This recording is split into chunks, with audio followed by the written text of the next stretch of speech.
forearms, you could do them on your palms.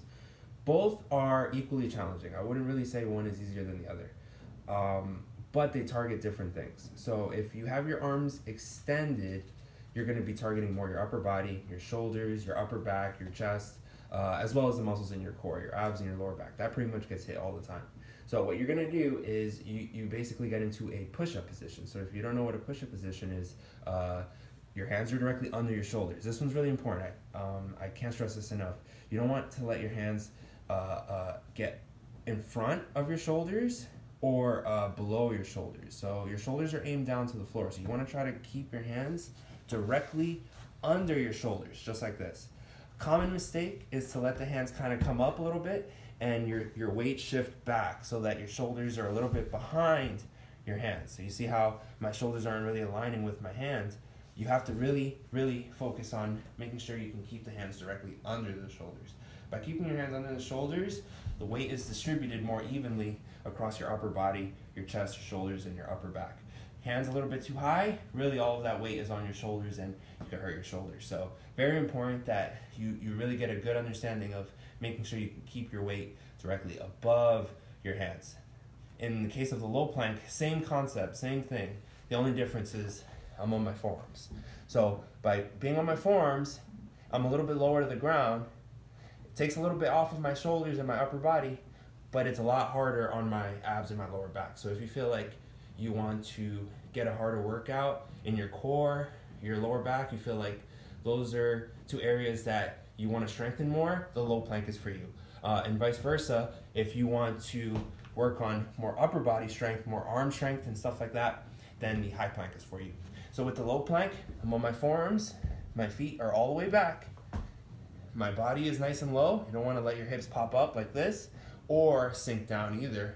You want to try to stay nice and straight.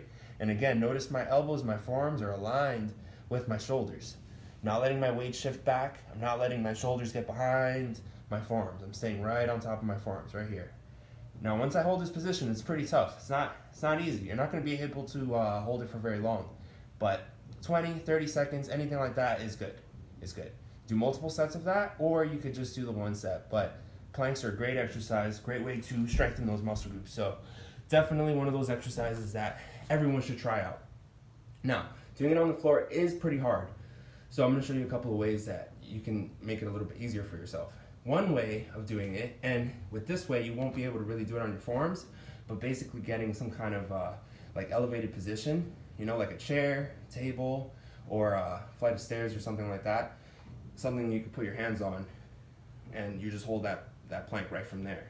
So by holding it in an elevated position, basically you're taking less weight off of your upper body, so you're making the exercise a little bit easier for yourself. So what I'm going to do is I'm going to show you doing it on a flight of stairs. So you see, it's just the stairs, some small stairs that I have right here. So what I'm going to do is I'm just going to do it right on the stairs, so you can see, right here.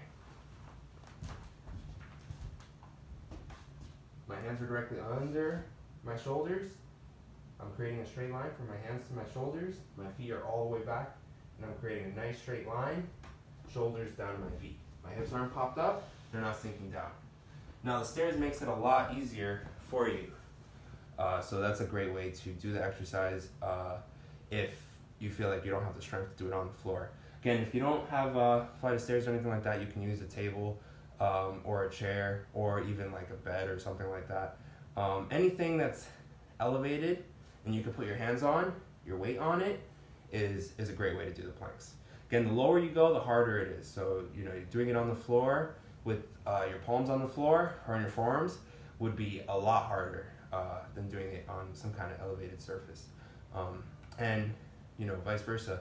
If you want to make that exercise even harder than doing it on the floor, you could put your feet up on something. So for example, I have those stairs. I can put my feet up, let's just say on the first step.